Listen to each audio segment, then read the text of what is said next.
नमस्कार दोस्तों। आज हम बात करने वाले हैं ओटी सेशंस घर पर या थेरेपीज़ एट होम पर। आप लोग पूछते हैं वर्चुअल ऑटिज़्म के केस में ही हम आज ये बात कर रहे हैं स्पेशली कि हम घर पे क्या थेरेपीज़ ले सकते हैं, राइट?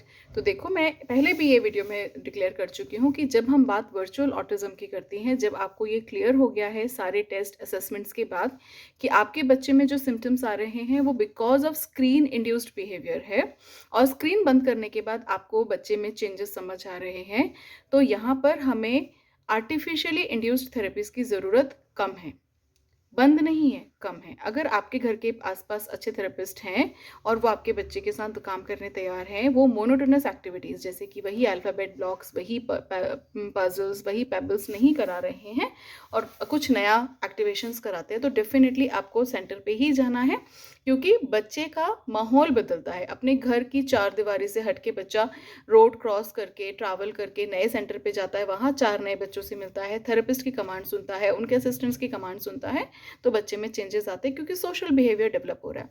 बट अगर आपके लिए ये संभव नहीं है, तो घर पे भी आपको कोशिश करनी है कि आप अपने पड़ोसियों के साथ मिक्स हों, उनको बुलाएँ, उनके घर जाएँ, बच्चे को सोशल बिहेवियर सिखाएँ और घर पर आप रोज़मर्रा में जो भी काम करते हैं, हर एक्टिविटी में अपने बच्चे को इन्वॉल्व करके चलें।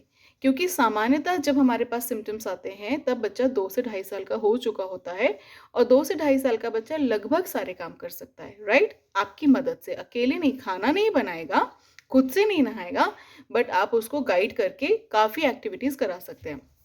कपड़े फ़ोल्ड करने जा रहे हैं, तो पापा का शर्ट, मम्मा का शर्ट अलग-अलग आप सेपरेट कराइए।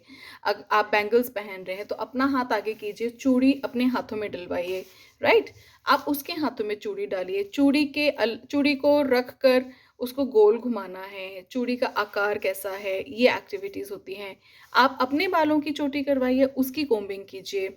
आप किचन में बर्तन जमवाइए, आप जब झाड़ू लगाते हैं तो उसको झाड़ू दीजिए, डस्टपैन हाथ में लेके कचरा समेटिए, उसका हाथ पकड़कर हर एक्टिविटी कर सकते हैं।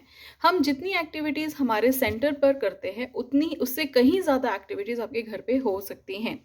पर यहाँ सबसे ज़्यादा ध्यान देने वाली बात ये है, आपको पीछे नहीं पड़ना है और ना ही इर्रेस्पॉन्सिबल होना है। सबसे बड़ा प्रॉब्लम होता है जब आप बच्चे के साथ एक्टिविटी करते हो, तो आपके दिमाग में 4 काम होते हैं।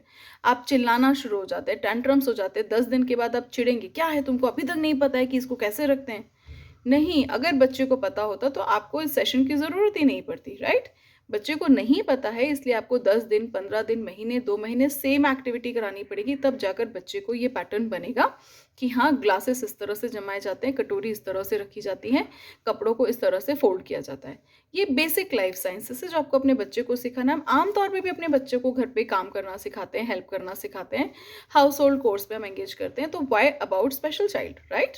तो आपको घर पे एक्टिविटीज़ में रखना है। दूसरी बात हम करते हैं, जितने सेंसरी एक्टिवेशंस आप कर सकते हैं, स्मेल है, अलग-अलग तरह की चीज़ों की खुशबू दीजिए, टच है, आप छू कर देखिए, अलग-अलग टेक्सचर्स है आपके आजू-बाजू में, घास है, फूल है, पत्तियाँ हैं, लकड़ी है, बर्फ़ है, गरम है, अलग-अलग माहौल है, वो टच कराइए, टेस्ट कराइए। हर वो चीज़ जो आपके घर में बनती है, आप खिलाइए। बच्चा क्या खाता है इससे फ़र्क नहीं पड़ता। हर चीज़ उसके मुँह में तो रखो, थूक देगा ना, क्या फ़र्क पड़ेगा? बट रोज़ जब रखेंगे तो उसको भी टेस्ट आएगा। दूसरी चीज़, बच्चे के सामने बड़ा चाव से खाना खाओ, बहुत एक्टिविटीज़ में खाओ, अरे वाह! बहुत टेस्टी है। चेहरा देखकर आधे से ज़्यादा लोगों की भूख लगती है। प्रेज़ेंटेशन सुंदर रखो, अच्छी-सी प्लेट में बढ़िया सुंदर-सुंदर कलरफुल फूड्स बनाइए। उसमें आप अलग-अलग कलर्स की चीज़ें डालिए, जैसे गाजर का कलर रेड है, मटर ग्रीन है।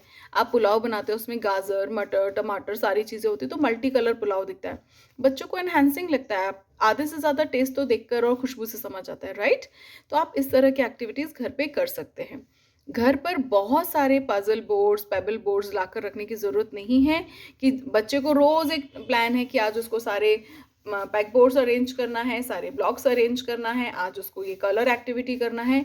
एक ही तरह के पैटर्न पर फॉलो नहीं करना है, क्योंकि ऑटिज़्म फॉलोज़ पैटर्न, और अगर आप एक ही पैटर्न फॉलो करेंगे तो बच्चे के साथ ऑटिस्टिक बिहेवियर से बाहर निकालने में आपको बहुत मेहनत लगेगी और हो सकता है आप ना भी कर पाएँ। तो बेहतर होगा थेरेपिस्ट का गाइडेंस लें। अगर सेंटर दूर है तो कम से कम हफ्ते में 1 या 2 बार सेंटर विजिट कीजिए। नियर बाय के ऐसे प्ले स्कूल में डालिए जहाँ पर बच्चे कम हो और टीचर 1 टू 1 फोकस करता हो।